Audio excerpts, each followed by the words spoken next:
LA 침례교회 주일 오전 예배에 함께 참석하신 모든 분들을 주님의 이름으로 환영합니다. 오늘은 요한계시록 2장 18절로 29절까지 있는 말씀 가지고 계속해서 요한계시록 성경 공부를 진행하도록 하겠습니다. 요한계시록 2장 18절로 마지막 우리 29절까지 있는 말씀입니다. 제가 하나님의 말씀을 받들어 읽겠습니다. 오늘은 두아디라 교회에 있는 사자에게 보낸 편지 내용을 가지고 함께 말씀 나눌 텐데요. 제가 말씀을 받들어 읽겠습니다.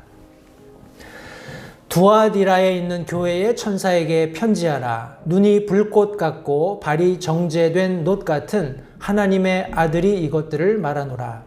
내가 내 행위와 사랑과 섬김과 믿음과 내 인내와 내 행위를 아노니 마지막 것이 처음 것보다 많도다. 그럼에도 불구하고 내가 너를 책망할 것이 몇 가지 있으니 이는 내가 이세벨이라는 그 여자를 용납하기 때문이라. 그녀가 자기를 가리켜 여대언자라 하며 내 종들을 가르치고 꾀어 음행하게 하고 또 우상들에게 희생물로 바친 것들을 먹게 하는도다. 내가 그녀에게 그녀의 음행을 회개할 여지를 주었으나 그녀가 회개하지 아니하였도다. 보라, 내가 그녀를 침상에 던져 넣을 것이요 그녀와 함께 간음하는 자들도 만일 자기 행실을 회개하지 아니하면 큰 환난 속에 던져 넣을 것이며 또 내가 사망으로 그녀의 자녀들을 죽이리니 그리하면 모든 교회가 나는 곧 속 중심과 마음을 살피는 자인 줄 알리라. 또 내가 너희 행위에 따라 너희 각 사람에게 주리라. 그러나 내가 너희와 두아디라에 있는 남은 자들 곧 이 교리를 가지지 아니하고 그들이 말하는 대로 사탄의 깊은 곳을 알지 아니한 모든 자들에게 말하노니 내가 어떤 다른 짐도 너희에게 지우지 아니하리라. 다만 너희가 이미 가지고 있는 것을 내가 올 때까지 굳게 붙잡으라. 이기고 나의 행위를 끝까지 지키는 자에게는 내가 민족들을 다스릴 권능을 주리니 그가 철장으로 그들을 다스리며 토기장이의 그릇같이 부수어 산산조각 내리라. 이것은 곧 내가 내 아버지에게서 받은 것과 같으니라. 내가 또 그에게 새벽별을 주리라. 귀 있는 자는 성령께서 교회들에게 말씀하시는 것을 들을지어다. 오늘 본문 말씀을 가지고 굳게 붙잡으라, 이런 제목으로 함께 말씀을 나누도록 하겠습니다. 말씀을 위해서 잠시 기도하겠습니다. 살아계신 아버지 하나님 감사합니다. 오늘 복된 주일 하나님께서 참 귀한 피값 주고 사신 성도 한 분 한 분이 주님의 몸을 이루어서 이 시간 주님의 몸된 교회로 함께 모여서 하나님 앞에 영과 진리로 예배를 드리게 함을 이 시간 다시 한번 감사드립니다. 우리를 예배를 흠양해 주시기 원하고 특별히 이 함께 나누게 될 말씀을 통해서 우리가 이 진리의 말씀을 밝히 깨달아 알 수 있도록 주님 도우시고 또 사도 요한을 통해서 예수님께서 친히 아시아의 7 교회에게 편지하라고 하신 이 한 부분의 내용의 말씀이 오늘날 우리에게 도전과 격려가 되는 또 경계로 주신 동일한 말씀임을 믿습니다.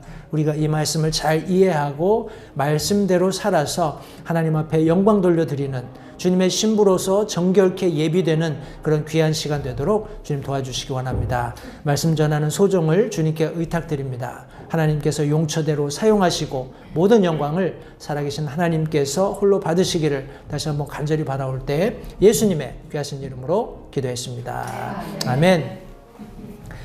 저희가 계속해서 지금 아시아에 써보내라고 예수님께서 명령하신 7 교회를 계속해서 살펴보고 있습니다. 우리 지난 시간들에 우리 에베소, 서머나, 버가모 교회를 함께 살펴보았고 오늘은 우리 두아디라 교회에 보낸 편지를 함께 살펴보게 될 텐데 우리 에베소에 예수님께서 편지하라고 하시면서 첫사랑을 회복하라 하고 격려하셨습니다. 그리고 서머나에 편지하셨을 때는 죽기까지 신실하라, 우리 책망이 없는 격려의 말씀을 해주셨어요.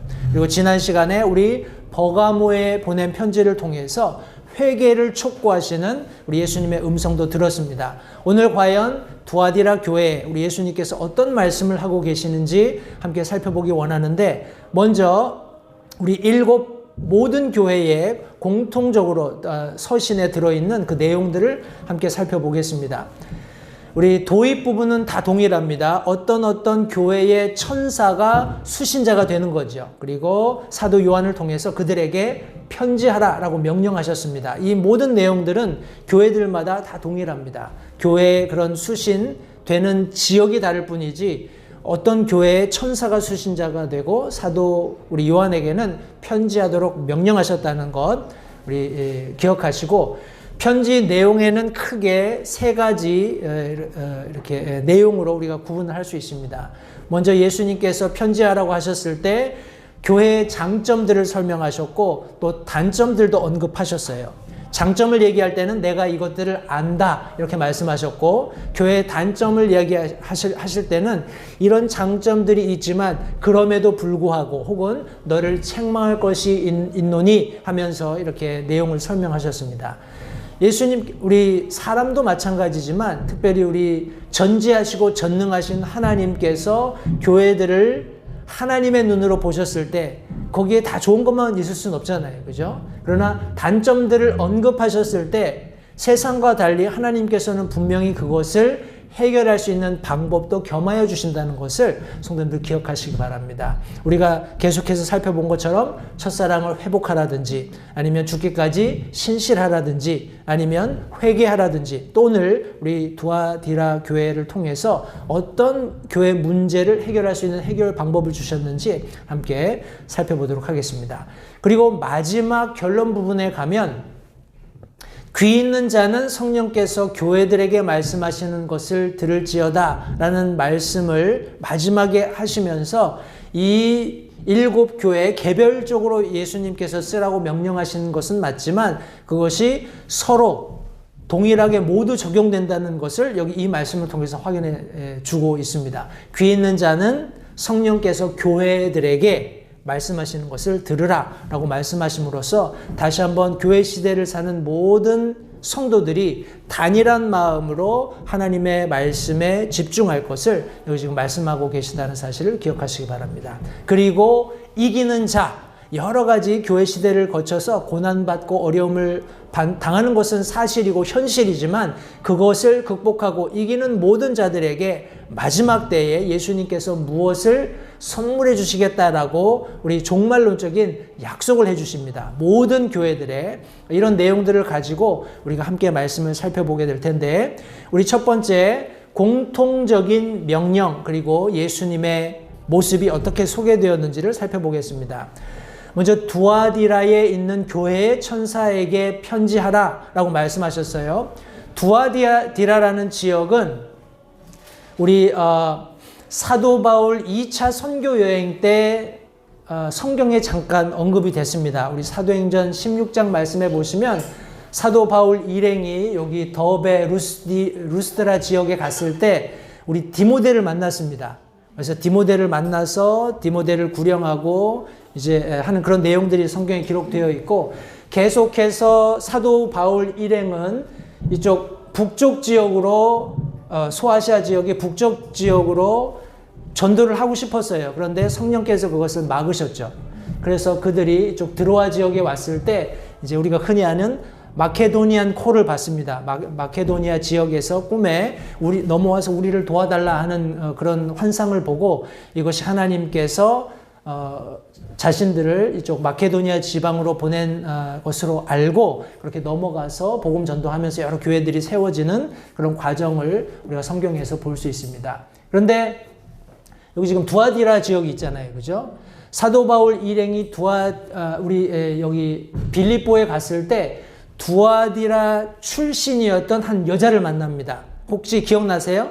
자주 옷감을 팔았던 우리 한글 성경에는 루디아라고 되어 있는데 여기 우리 교회들 리디아라는 자매들 이름을 가진 자매들이 굉장히 많아요. 믿음이 좋고 신실한 구원받고 우리 사도 바울 일행을 자기 집에 초청해서 말씀도 듣고 했던 그런 자매인데 우리 루디아 자매가 이 두아디라 출신입니다. 근데 두아디라에서는 이 물감을 염색해서 파는 그런 비즈니스를 하는 그런 자매였기 때문에 이 빌립보에 가 있었던 거예요.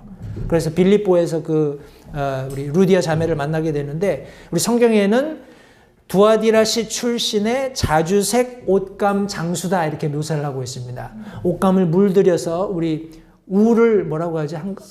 실크. 울이나 실크는 같은 비단, 그래, 비단. 예, 비단 장수인데 그런 어떤 모직들을 염색하고 하는 그런 곳으로 유명한 그런 우리 고대 도시입니다. 성도님들, 우리가 계속해서 뭐 에베소, 서머나 또 어딘가요? 버가모, 계속해서 이렇게 해안 지역을 따라서 있는 모든 도시들은 대부분 무역이 성행을 하죠. 그러니까 이렇게 굉장히 많은 어떤 이렇게 문화적인 교류가 있다 보니까 자연스럽게 그런 이방신을 섬기는 우상 숭배도 만연하게 된 것을 제가 여러 차례 우리 교회 상황들을 말씀드리면서 설명을 드렸습니다. 여기 두아디라도 크게 다르지 않았던 것 같아요. 이런 옷감, 이런 뭐라고 하나요? 무역하는 그런 과정에서 자연스럽게 부가 축적이 되고 여러 가지 이방적인 그런 하나님을 배척하는 그런 우상숭배가 만연했던 그런 도시로 성경이 묘사를 하고 있습니다. 성도님, 우리가 살고 있는 이 시대도 마찬가지인 것 같아요. 우리 미국도 과거에는 뭐 하나님 중심의 우리 뭐라고 하나요? We trust in God 뭐 이런 우리 문구가 우리 동전에도 들어있는 것처럼, 우리 지폐에도, 미국 화폐에도 들어있는 것처럼 하나님 중심으로 세워진 나라임에는 사실이지만 굉장히 이 뭐라고 하나요? 외부에서 많은 사람들이 들어오잖아요. 어떻게 보면 한국에서도 과거에 뭐라고 하나요? 꿈에 그걸 어떻게 표현을 어떻게 하죠? 그걸 뭐라고 하죠? 미국이 무슨 나라라고 얘기하지? 하여간 이렇게 미국에 가면 모든 꿈이 이루어진다 뭐 이런 거 있잖아요. 네? 그런 식으로 지금 여전히 아메리칸 드림. 그 심플한 단어가 생각이 안 나네.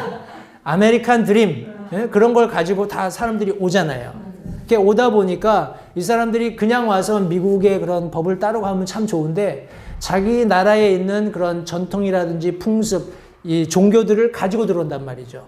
그리고 그것을 자기들이 이렇게 프랙티스를 하면서 자연스럽게 이렇게 미국에 있는 사람들도 관심을 갖기 시작하는 거. 저 사람 뭐지? 우리랑 다르게 예배하네? 다른 어떤 종교적인 그런 게 있구나 하면서 이제 종교를 존중해 주다 보니까 이게 이제 세력이 확장되는 것 같아요. 그러면서 자연스럽게 지금은 어떻게 보면은 뭐 여대야소 뭐 이런 개념으로 미국의 우리가 가령 예를 들어서 신앙이 하나님을 믿는 신앙이었다면 조금 더 이제 좀 개방되는 그런 상황을 보이면서 전화위복이 된 것 같아요.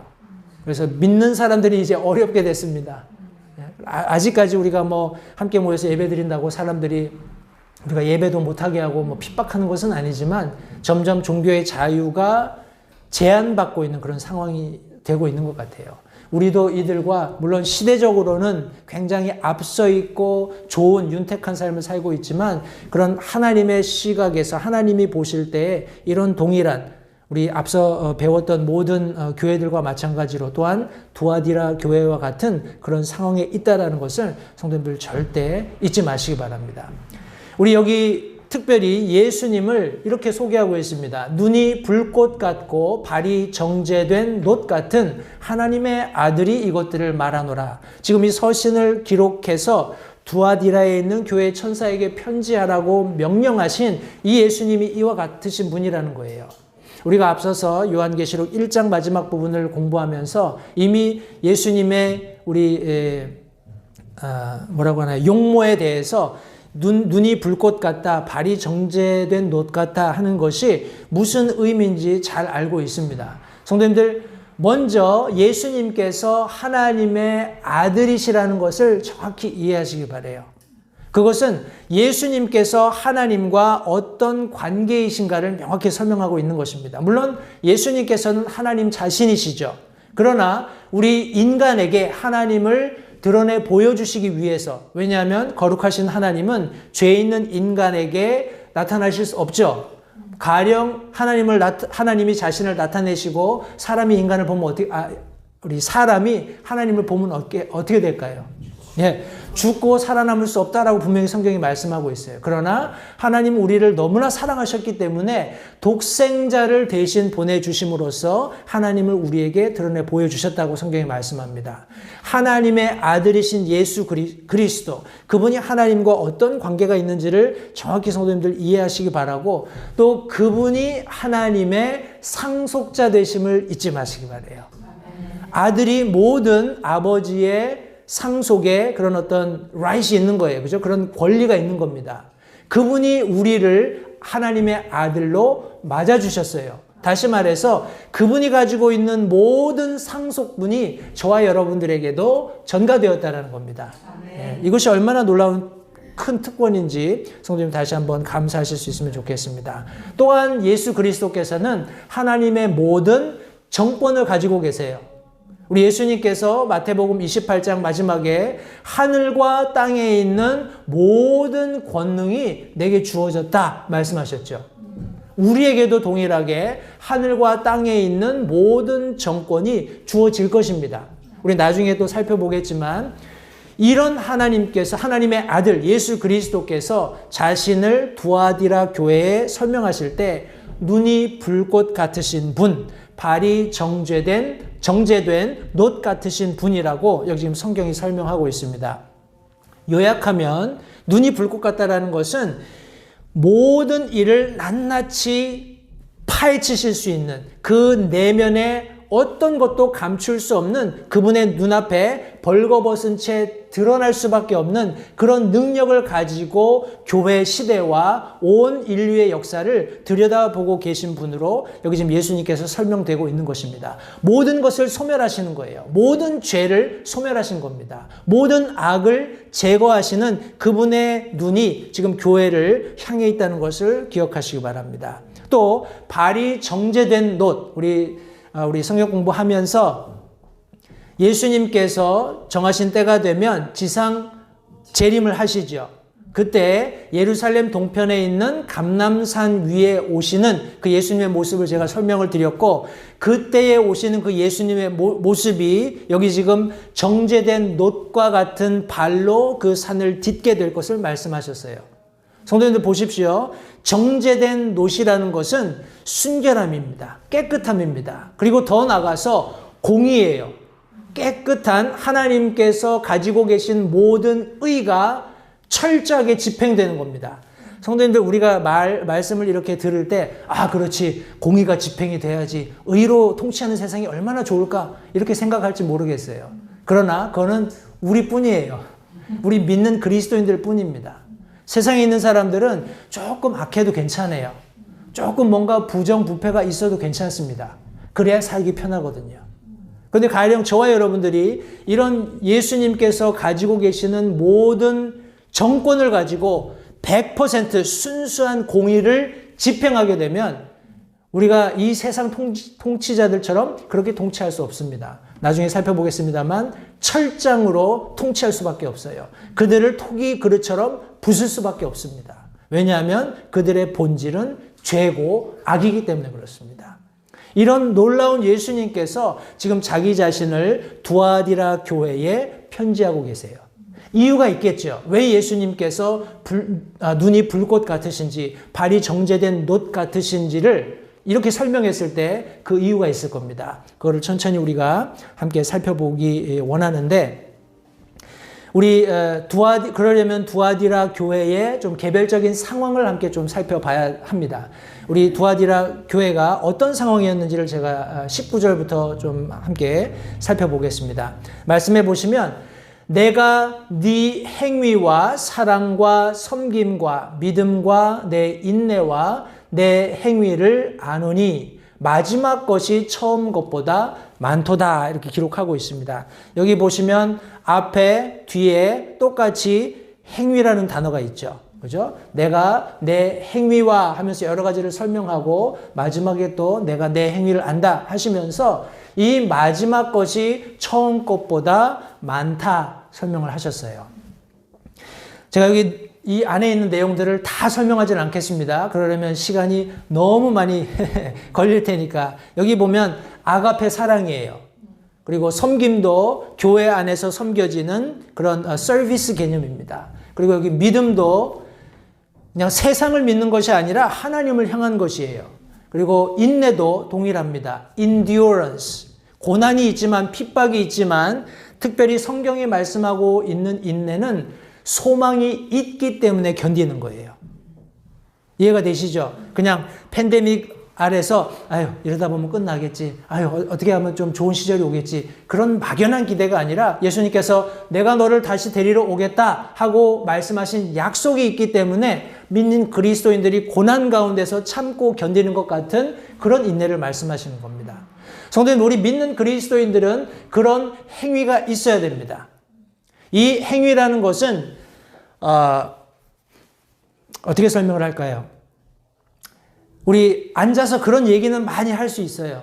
예를 들어서 우리 과거에 우리 믿음의 선조들이 고난 받았다, 핍박 받았다. 아이고 참 어떻게 그렇게 믿음을 지켰을까? 어떻게 그런 고난을 견뎠을까? 이렇게 얘기할 수 있지만 성도님들, 내가 처해 있는 내 삶에서 내가 움직여서 어떤 변화를 경험하지 않으면 그것은 내게 아니에요. 그죠? 이론과 실제는 다른 겁니다. 그냥 간단한 예로 제가 이제 저희 아이들 얘기 자주 하는데 이제 아이들이 양말을 벗어서 아무데나 휙 집어던져 놓으면 제가 치우라 그러죠. 야, 저 양말 빨래통에 갖다 집어넣어. 그러면 아이들이 다 그래요. 알아요. 그 아이들이 양말을 벗으면 양말을 빨래통에 넣어야 된다라는 그런 행위가 없으면 알고 있는 것은 별로 의미가 없어요. 이해가 되시죠? 똑같습니다. 교회 안에 사랑해야 됩니다. 우리 서로 섬겨줘야 합니다. 믿음을 가지세요. 인내해야 합니다. 다 아멘하고 다 우리 이 성경 말씀을 통해서 여러 인물들의 그런 어떤 특성을 살펴보면서 이 사람이 사랑이 많았습니다. 이 사람이 잘 섬겼습니다. 믿음이 좋았어요. 인내했어요. 얘기하면 다 수긍은 하지만 내 삶에서 그런 행위가 없으면 그것은 아무 의미가 없다라는 거예요. 그런 의미에서 예수님께서 내가 내 행위를 안다. 이런 모든 것들을 이루기 위해서 실제적으로 너희들이 움직였던, 너희들이 수고했던, 너희들이 인내했던, 너희들이 고난받았던 모든 행위를 알고 있다라고 말씀하고 있어요. 성도님 보십시오. 어떤 경우에는 우리가 이런 것들을 배우기 위해서 행동할 때가 있어요. 그런데 어느 정도 하나님과 동행하는 삶을 살다 보면 내가 이런 것들이 없어도 그 행동을 하고 있는 내 모습을 발견할 수 있어요. 성도님들, 다니엘의 세 친구 기억나세요? 풀무불에 던져 넣겠다고 느부갓네살이 협박했을 때 이 아이들이 뭐라고 그랬는지 아마 잘 기억하실 겁니다. 왕이여, 가령 왕께서 우리를 풀무불에 던져 넣는다면 우리 하나님께서 우리를 건지실 겁니다. 그러나 그리 아니하실지라도 우리는 우상에게 절하지 않겠습니다. 행위. 네, 만약에 나를 풀무불에 던져 넣으면 하나님께서 나를 건질 거예요. 그런 믿음을 가지고 열심히 이런 것들을 합니다. 우리 믿는 그리스도인들이 대부분 거기까지 해요. 그런데 진짜 내가 고난 속에 떨어졌네. 진짜 막 핍박이 오네. 그러면 이게 없어져요. 그런데 다니엘의 세 친구는 그러나 그렇게 하나님이 아니하실지라도 내가 믿고 확신하는 그 하나님을 배반하지 않겠다. 우리 폴리캅, 제가 우리 교회 얘기하면서 우리 forefather, 우리 교부들 그런 이야기하면서 내가 지난 내 모든 전생애 동안 하나님이 나를 한 번도 배신하신 적이 없고 나에게 얼마나 신실하셨는데 내가 어떻게 하나님을 배반하겠는가 해서 그냥 순교했던 그런 사람들의 신앙과 동일한 신앙이 여기 예수님께서 말씀하셨던 마지막 것이 더 처음 것보다 더 많은 그런 신앙인 겁니다. 성도님들, 그런 고난들이 실제적으로 있었어요. 다 설명되지는 않지만 물론 여기 예수님께서 하나를 언급하시지만 그런 많은 고난들이 실제적으로 있었지만은 그래도 두아디라 교회 성도들은 잘 참고 견디면서 계속해서 이것 때문에 뭔가를 행위를 하는 것이 아니라 그것이 이제 몸에 배어서 자신들의 행위를 통해서 하나님을 섬기는 그런 모습을 예수님께서 발견하셨던 것을 여기 지금 성경이 말씀하고 있는 것입니다. 성도님들, 교회에 예수님께서 무엇인가 명령하셨을 때 그 명령은 교회가 처해 있는 어떤 상황이나 형편과 상관없이 지속돼야 됩니다. 이해가 되시죠? 우리가 우리 이런 형편 때문에 우리가 처해 있는 이런 상황 때문에 그렇게 생각하시면 안 돼요. 예수님께서 하라고 하신 것은 우리 흔히 어른들 하는 말로 하늘이 두 쪽 나도 해야 됩니다. 왜냐하면 그것은 하나님께서 주신 약속이기 때문에 그렇습니다. 우리 두아디라 교회를 이게 어떻게 보면은 7 교회에 예수님께서 사도 요한을 통해서 편지하라고 말씀하신 그 7 교회들의 내용들만 우리가 살펴보면 제일 분량이 많습니다. 제일 분량이 많은데 양은 많은데 핵심은 뭐 다른 교회들과 크게 차이가 없는 것 같아요. 근데 요약해 보건대 마치 망망대해에 표류하고 있는 배를 보는 것 같아요.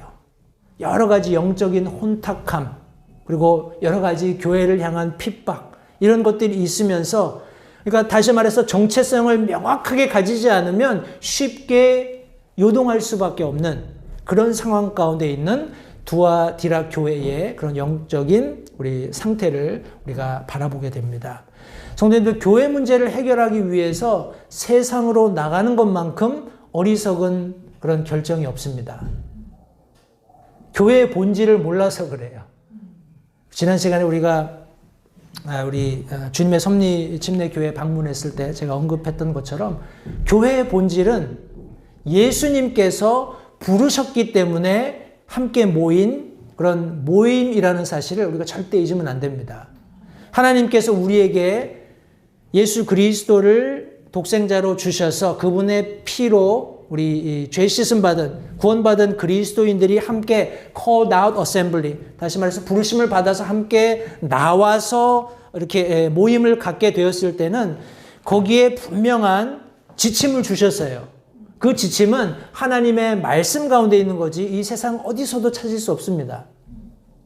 어떤 무슨 컨설턴트 그런 거 많잖아요. 대기업에 가면은 뭐 대기업 컨설턴트 해가지고 어떻게 비즈니스를 잘 되게 하는지, 어떻게 장사가 잘 되게 하는지, 그런 사람들은 그런 사람들 나름대로 자기들의 방법을 고안할 것이지만, 성도님, 우리 믿는 그리스도인들은, 특별히 주님의 몸된 교회는 모든 믿음과 실천이 하나님의 말씀으로부터 온다는 것을 절대 잊지 마시기 바랍니다. 모든 문제의 해결은 하나님께 있습니다.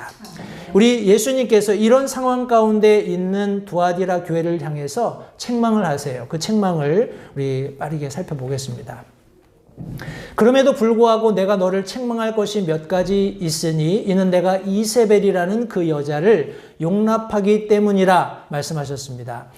여기 그 여자가 자기를 가리켜, 이 이세벨이라는 여자가 자기를 가리켜 여대언자라고 자칭하면서 여기 두 가지 일을 하는데, 하나는 내 종들, 예수님의 종들이에요. 예수님의 복음을 전하라고 명령하신 이 종들을 가르치고 꾀어 음행하게 하고, 또 더 나아가서 우상들에게 희생물로 바친 것들을 먹게 한다. 이렇게 여기 지금 기록하고 있습니다.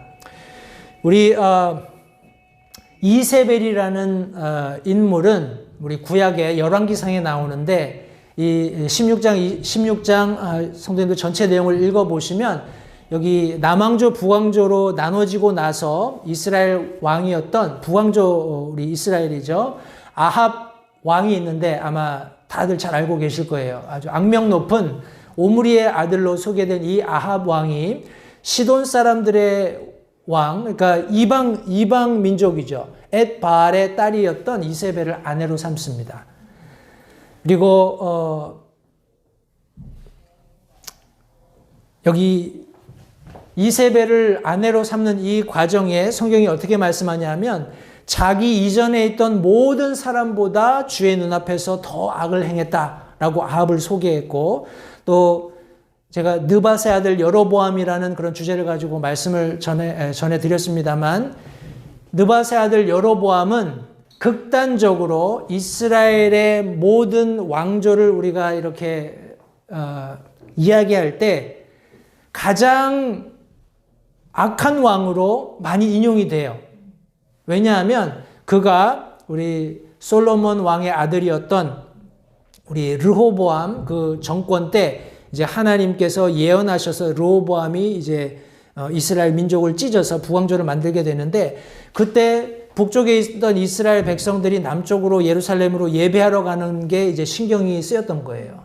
그래서 이제 송아지들을 만들어 놓고서 거기까지 내려갈 필요 없다. 여기서 니네 예배하면 된다 해가지고 이스라엘 백성들이 우상 숭배하게 하는, 다시 말해서 이스라엘 백성들이 영적으로 간음하게 하는 일을 자행했던 인물로 우리 느밧의 아들 여로보암이 계속해서 악한 왕들을 비교할 때 이렇게 인용이 됩니다. 그런데 느밧의 아들 여로보암의 죄들 가운데서 걷는 것을 가벼이 여겼다라고 우리 아합을 설명합니다. 그러니까 아주 사악한 왕이죠. 근데 이 사악한 왕이 아내로 맞아들였던 이세벨이 어떤 여자냐? 우리 열왕기상 18장 4절 13절 상반절 말씀해 보시면 이세벨이 주의 대언자들을 끊어버릴 때, 이세벨이 주의 대언자들을 죽일 때 이렇게 설명이 되고 있어요. 그러니까 이 여자는 주도적으로 하나님을 섬기는 모든 사람들의 뒤를 쫓아가서 그들의 생명을 해했던, 마치 구원받기 전에 사울 같은 그런 인물이었다고 성경이 말씀하고 있습니다. 열왕기상 18장 19절에 이세벨의 상에서 먹는 바알의 대언자 450명과 작은 숲의 대언자 400명을 갈멜산으로 모아, 우리가 잘 알고 있는 엘리야가 이제 갈멜산에서 이 우리 바알을 섬겼던 제사장들과 이 결투하는 그런 장면의 그런 설명을 볼 때 이세벨이 다 먹여 살린 거예요. 이세벨이 바알 제사장 또 작은 숲의 대언자들을 다 천명 육박한 이런 사람들을 다 자기가 먹여 살린 거예요. 얼마나 악합니까? 열왕기상 19장 2절 말씀에 이제 이 이세벨이 엘리야를 협박합니다. 거기서 자기가 먹여 살렸던 대언자들이 싹 다 죽잖아요. 그죠?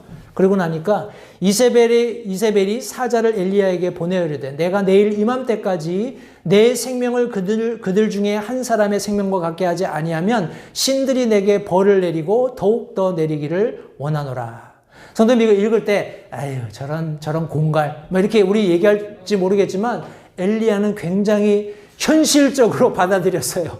아이고 저 여자가 저렇게 서슬 시퍼렇게 나에게 원한을 가졌으니 큰일 났다. 왜 그런 마음을 가졌는지 모르지만 엘리야가 그래서 이제 도망을 갑니다. 그래서 여러 가지 하나님의 섭리에 따라서 이제 과부도 만나게 되고 죽은 아이도 살리게 되고 여러 가지 일들이 일어나게 되는데, 성도님들 보십시오. 우리 믿는 그리스도인들은 전혀 그런 거에 굴하지 않아. 우리는 우리의 신앙을 지킬 거야 라고 생각을 하지만, 결단을 하지만, 그런 열심을 가지고 부지런히 하나님의 일을 하지만, 성도님들 그것이 내 것이 되지 않으면, 그것이 나에게 익숙해지지 않으면, 하나님의 도우심으로 그것이 내 캐릭터에 완전히 인이 쳐지지 않으면 우리도 언제든지 그런 상황에 처할 수 있다는 것을 또한 알게 되셨으면 좋겠습니다. 감사하게 하나님께서 이제 예후라는 인물을 일으키세요. 아합 이후에 예후라는 인물을 일으키시는 그런 예정 속에서 이세벨이 얼마나 비참한 결말을 맞게 될 것을 말씀하셨습니다. 열왕기하 9장 10절에 예스레엘에 속한 그 상속물 땅에서 개들이 이세벨을 먹으리니 그녀를 묻을 사람이 아무도 없으리라 하고 곧 문을 열고 도망하니라. 엘리야의 그런 대언을 가지고 그의 하인 하나가 달려가서 그의 뭐라고 하나요? 그 문하생이라고 하죠. 그 하나가 달려가서 이제 예후를 만나서 그에게 기름 붓고 엘리야가 하라는 말을 하고서 냅다 문을 닫고 그냥 도망치는 거예요. 이제 열왕기하 9장 30절부터 39절 말씀해 보시면 예후가 그런 반란을 일으켜서 성공한 이후에 이제 2층에서 그를 조롱하는 이세벨을 봅니다. 볼 때 너희들 중에 누가 내 편이냐라고 얘기했을 때 그 이세벨과 함께 있었던 하인들 중에 몇 사람이 이제 이세벨을 창밖으로 집어 던지죠. 그래서 거기서 아주 소위 말하는 개 죽음을 당하게 됩니다. 개들이 다 살들을 뜯어먹는 그런 일들이 일어나게 되죠. 성도님들 보십시오. 제가 아까 잠깐 설명했습니다만 이세벨이 이런 악한 일을 할 때, 다시 말해서 하나님의 사람들을 뒤쫓고 그들을 핍박하고 죽이고 하는 그런 모든 일련의 과정이 마치 우리 사도 바울의 구원받기 전, 다메섹 도상에서 예수님을 만나서 회심하기 전과 그 열심이 유사하다고 말씀드렸어요. 그런데 차이가 있다면 예수님께서 그를 만나 주셨고 그가 회개할 수 있는 기회를 주셨다라는 거예요. 그리고 사도 바울은 그것을 받아들였다라는 겁니다. 그런데 이세벨은 그렇게 하지 않았어요. 말씀해 보시니까 내가 그녀의 음행을 회개할 여지를 주었으나 그녀가 회개하지 아니하였다라고 말씀하고 있습니다. 성도님들, 사람이 회개하는 것, 이것은 하나님께서 전적으로 원하시는 거예요. 그분이 갈망하는 것입니다. 말씀해 보시면 베드로서 3장 9절에 주께서는 자신의 약속에 대해 어떤 사람들이 더디다고 생각하는 것 같이 더디지 아니하시며 오직 우리를 향하여 오래 참으사 아무도 멸망하지 않고 모두 어디에요? 회개에 이르기를 원하시느니라. repent, 돌이키는 것을 하나님은 간절히 원하고 계세요. 그러나 이세벨은 그것을 거절했다 라고 성경이 말씀하고 있습니다. 우리 누가복음 17장 4절 말씀에서도 그가 만일 하루에 7번 내게 범법하고 하루에 7번 내게 돌아와 이르기를 내가 회개하노라 하거든 너는 그를 용서하라 하시니라. 예수님께서도 지상 사역을 하시면서 제자들에게 주셨던 용서의 원리입니다. 회개를 하면 용서하라는 거예요. 이렇게 말씀하신 예수님께서 용서를 안 하실까요? 아니죠.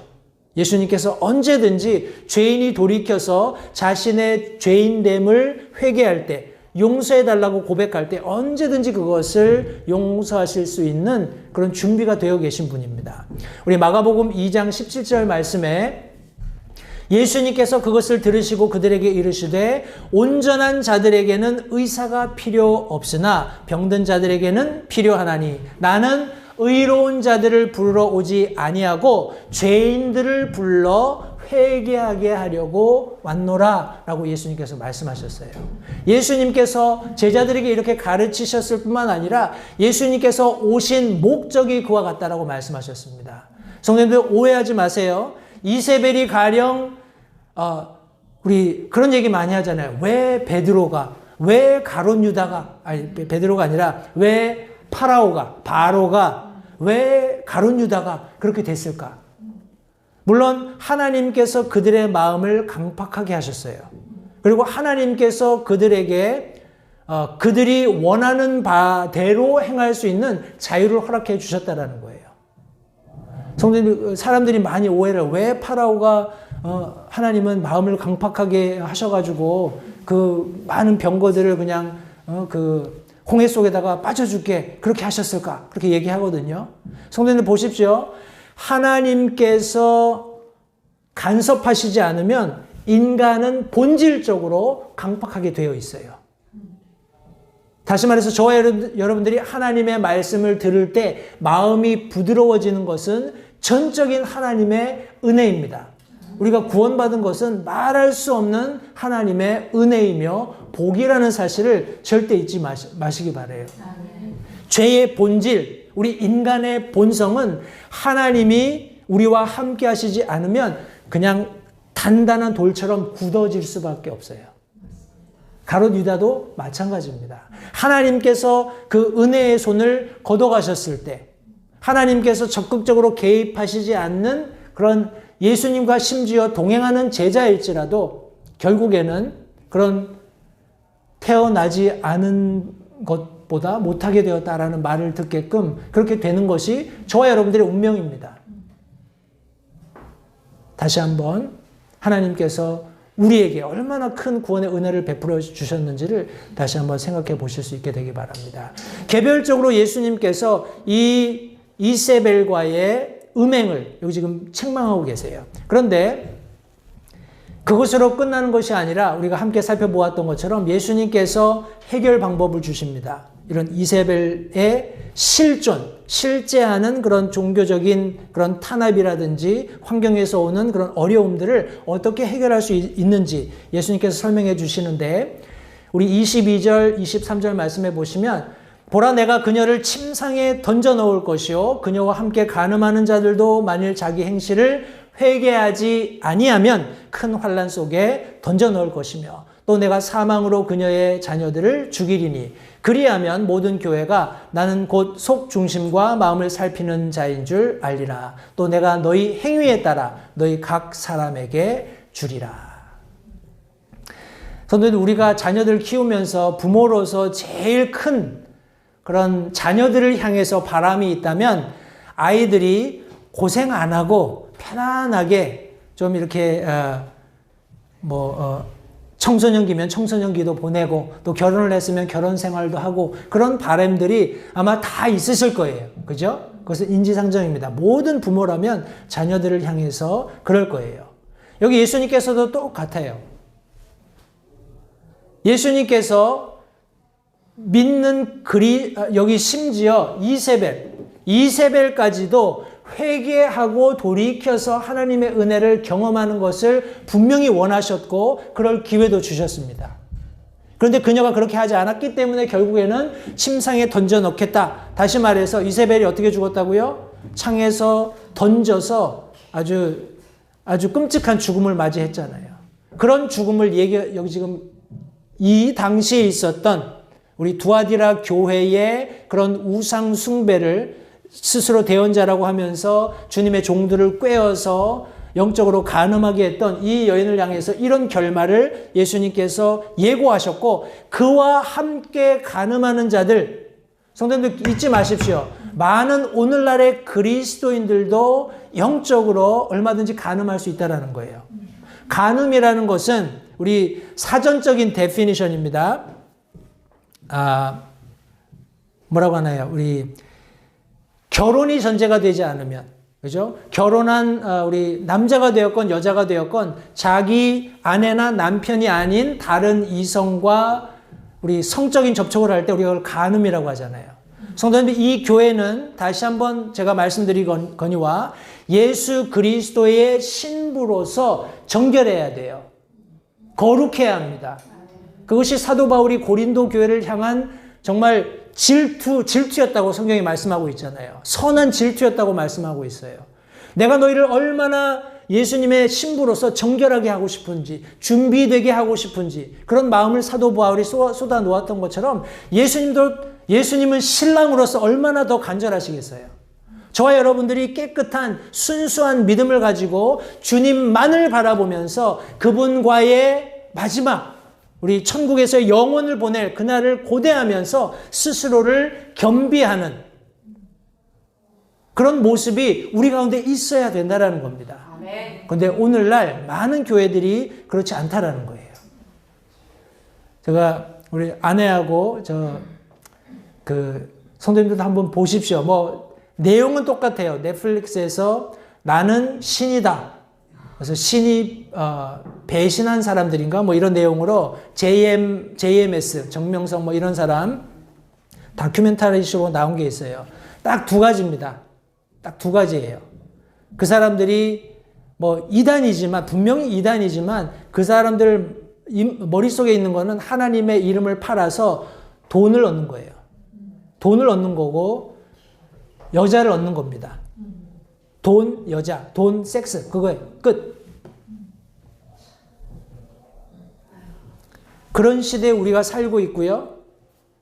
목회자들뿐만 아니라 성도들도 주의하지 않으면 교회 안에서 우리가 마땅히 앞서 설명드렸던 예수님께서 알고 계시는 행위, 사랑하고 우리 섬기고 믿음을 가지고 우리가 함께 모여서 예배하고 하는 이런 인내하는 이런 모든 일들이 다른 쪽으로 바뀌게 된다는 거예요.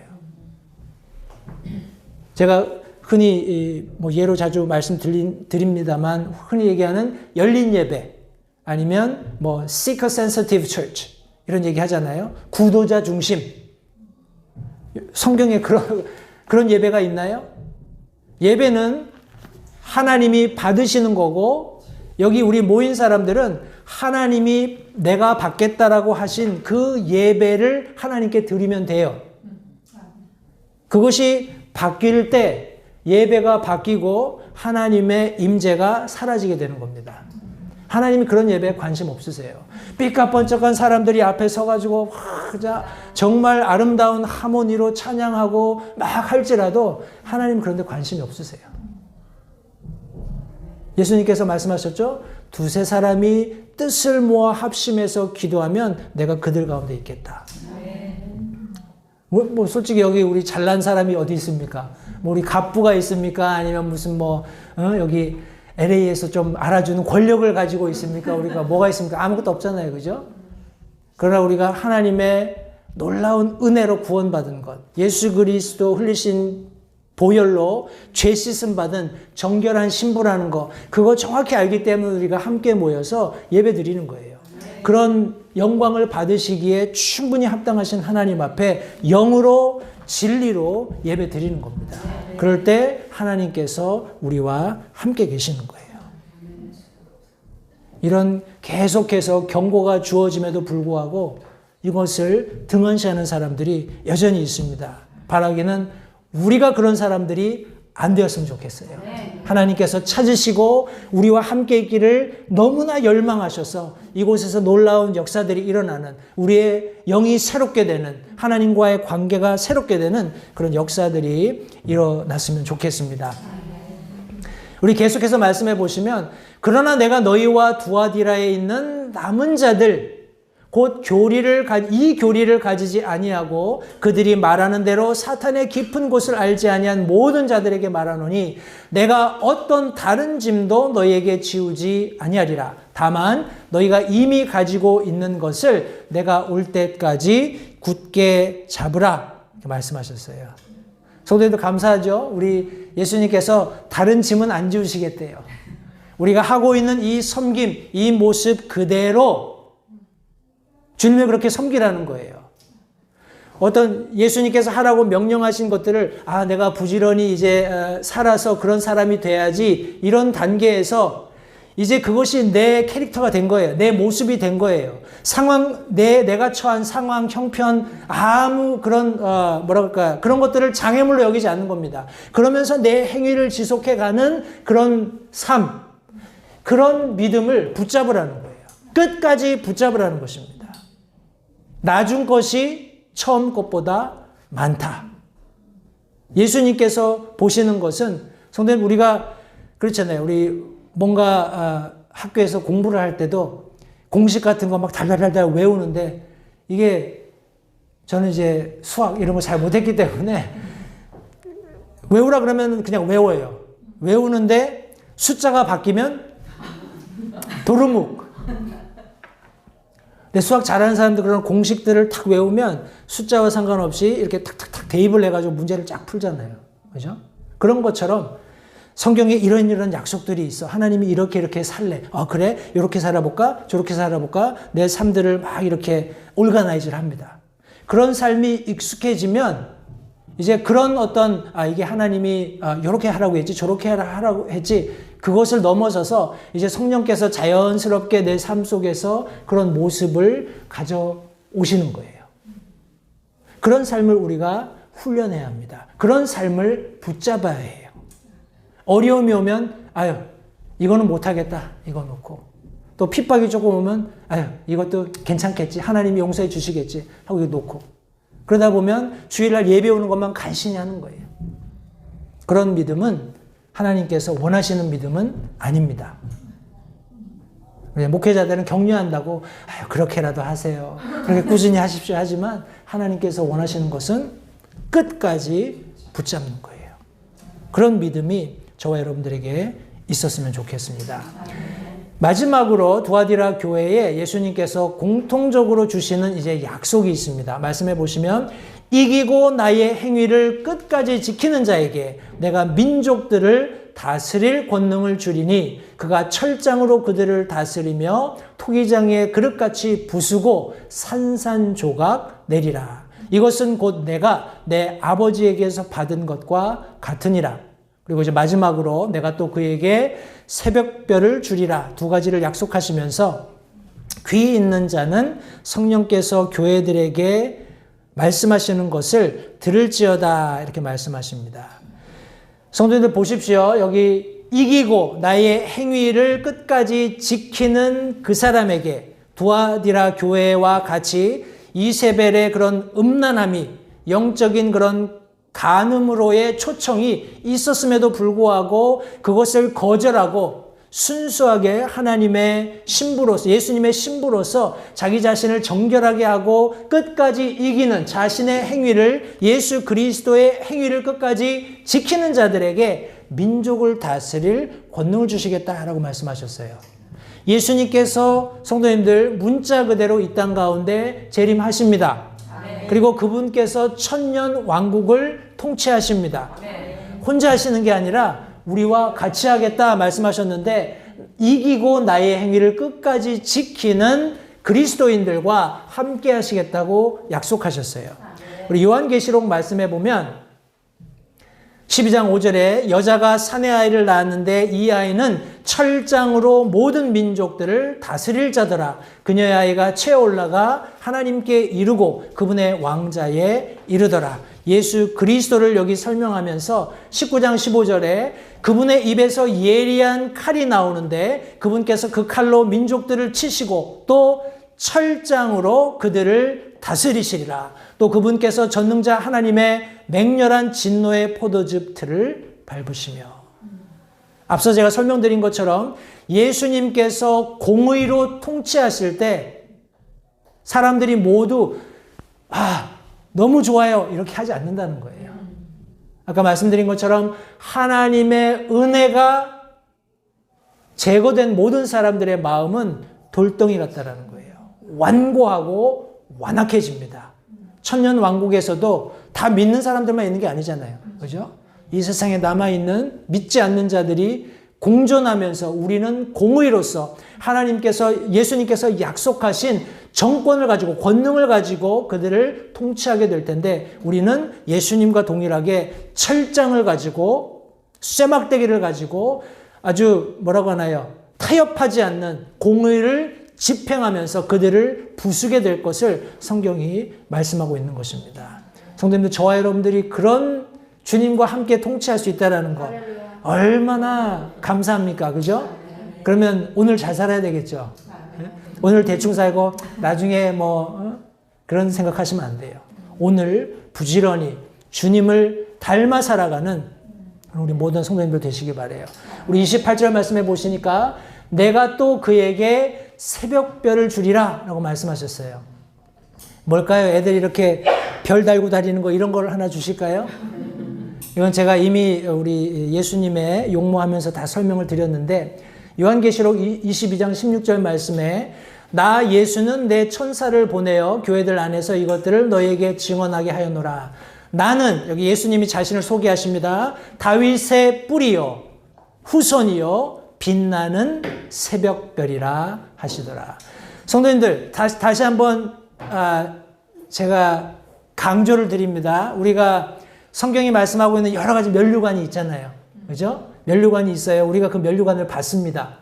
그죠? 면류관을 받게 되면 그 궁극적인 목적이 뭘까요? 내가 면류관을 받게 되는 목적. 우리 지난 목요일, 금요일 우리 랭캐스터 교회에서 파인아트 컴퍼티션이 있었어요. 우리 크리스찬 스쿨 아이들이 모여가지고 같이 수학 경시 대회도 하고 그림도 내서 내고 노래도 하고 여러 가지 해서 우리 교회 아이들도 이제 상을 좀 탄 것 같아요. 가령 예를 들어서 내가 가서 3관왕을 했어요. 세 종목에서 1등을 했단 말이죠. 그러면 트로피도 달고 메달도 달고 막 해서 올 거란 말이에요. 그럼 사람들이 잘했다 수고했다 그동안 열심히 준비하더니 좋은 성과 냈구나. 야 정말 훌륭해 이럴 거란 말이죠. 그러면 이제 그거 집에다 걸어놓고 오는 사람마다 나 1등해서 이렇게 하면서 뿌듯해할 거예요. 근데 우리 그리스도인들이 하나님께서 약속하신 그 면류관을 받아서 가령 2관왕, 3관왕, 5관왕 했다고 치자고요. 그 면류관의 궁극적인 목적이 뭘까요? 하나님 앞에 던져드리는 것. You're worthy. 하나님 당신이 이 모든 영광과 존귀와 찬양을 받기에 합당하신 분입니다. 성도님들, 우리가 그리스도인으로서 사는 모든 삶의 원리가 그와 같다라는 거예요. 우리가 헌금함에 헌금을 집어넣죠. 주머니를 딱 열어가지고 지갑을 열고 오늘은 기분이 좀 그러니까 이거 그게 아니라 하나님 내 삶에서 물론 11조와 뭐 이런 명목의 헌금들 말고라도 하나님 내가 이것을 하나님께 내가 너무 드리고 싶습니다. 왜냐하면 내가 이거 가지고 있으면 가서 맛있는 것도 먹고 좋은 뭐 옷도 사고 할 수 있겠지만 이거 난 뭐 어디다 하나님이 쓰시든지 하나님 이거 너무 드리고 싶어요. 이런 마음으로 하나님 앞에 물질을 드리게 되면 그것이 마치 과부의 두 렙돈 같은 그런 모습으로 하나님께 보여진다는 거예요. 성도님들 기억하십시오. 우리가 열심히 믿음 생활하면서 주님을 사랑하는 마음으로 살았을 때 하나님께서 여러 가지 내가 면류관을 주겠다 약속하셨어요. 그 면류관을 받는 궁극적인 이유가 하나님 앞에 무엇인가 내가 그날 하나님을 배웠을 때 드릴 것이 있게 하기 위해서 하시기를 바라요. 성도님들 그런 게 없으면 얼마나 부끄럽겠습니까? 다른 사람들 다 면류관 벗어서 하나님이 나한테 이 면류관, 의의 면류관 주셨는데 이거 하나님 거예요. 하나님께서 나에게 이 영광의 면류관 주셨는데 이거 하나님 거예요. 다 벗어서 던지는데 나는 아무것도 없어. 얼마나 부끄럽겠어요. 구원은 받았지만 얼마나 부끄럽겠어요. 성도님들 많은 면류관을 받을 수 있도록 믿음 생활 하십시오.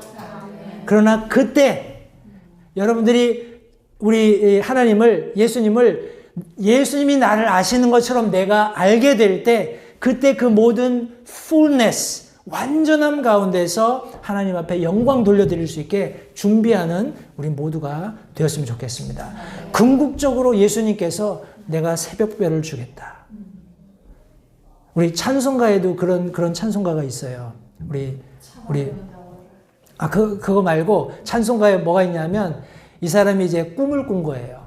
그 가사 내용이 이 사람이 꿈을 꿨는데 천국에 간 거예요. 천국에 가서 베드로를 만났어. 베드로랑 막 얘기를 합니다. 모세를 만났어요.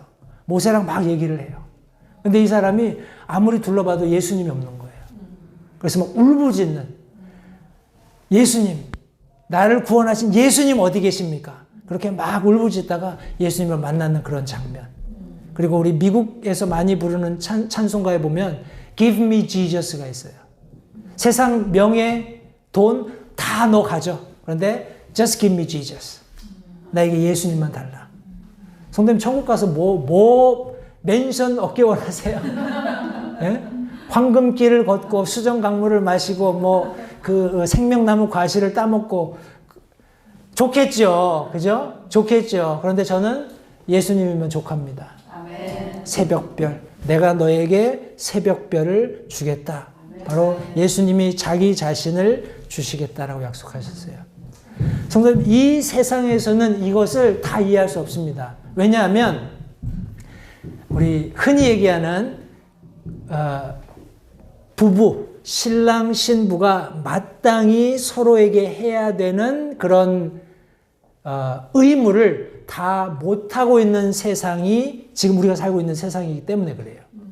성경이 말씀하고 있는 신랑, 신부, 아내들의 전적인 복종, 남편들의 전적인 사랑, 자기 자신을 생명까지도 내어놓는 그런 사랑, 이런 부부를 하나님께서 원하시고 이것이 교회의 신비라고 사도 바울이 분명히 얘기했습니다. 너는 내 거고 나는 100% 다 네 거야. 예수님께서 사랑을 고백하시는 거예요. 새벽별을 너에게 주겠다. 이것은 두아디라에 있는 교회에만 국한된 것이 아닙니다. 모든 교회들에게 적용되기 때문에 다시 한번 귀 있는 자는 성령께서 교회들에게 말씀하시는 것을 들을지어다 말씀하셨어요. 성도님들, 저와 여러분들은 이런저런 서로 다른 어려움들을 겪고 있습니다. 그것은 우리가 이 땅에 사는 동안은 어쩔 수 없는 현실이에요. 아유, 나는 왜 이런 어려움이 있을까? 나는 왜 이렇게 힘들까? 그런 생각 하지 마십시오. 예? 서로 다르지만 모두 다 어려움들이 있어요. 그럼에도 불구하고 우리가 기억해야 할 것은 예수님께서 그 불타는 눈으로 언젠가 정죄된 놋 같은 발로 이 땅에서 공의를 집행하시기 위해서 저와 여러분들을 준비시키고 계시는 겁니다. 성도님들, 우리의 행위를 지속하시기 바라요. 조금 하다가 문제가 있으면 이거는 못하겠어. 저 사람 너무 미워. 사랑 못하겠어. 아유, 섬겨야 되는데 시간이 없어. 이런 얘기 하지 마시고 부지런히 그 일에 힘쓰시기 바라요. 그러다 보면 그것이 내가 됩니다. 그러면 그 이후에는 하나님께서 이끌어 가시는 삶을 살기가 너무 쉬워져요. 예수님께서 베드로에게 말씀하셨던 것처럼 네가 젊어서는 띠띠고 네가 원하는 대로 다녔지만 나중에는 사람들이 내게 띠를 띠우고 이끌어 갈 것이다. 성도님들, 하나님의 손에 이끌려 사는 삶, 세상 사람들이 볼 때는 아이고 불쌍해라, 아이고 가엾어라 이렇게 볼 수도 있어요. 그런 거 신경 쓰지 마십시오. 하나님의 불타는 눈이 저와 여러분들을 바라보고 계시다는 것을 기억하면서 우리의 처음 행위를 끝까지 붙잡는 모든 LH 침례교회 성도님들이 되시기를 바랍니다. 기도하겠습니다.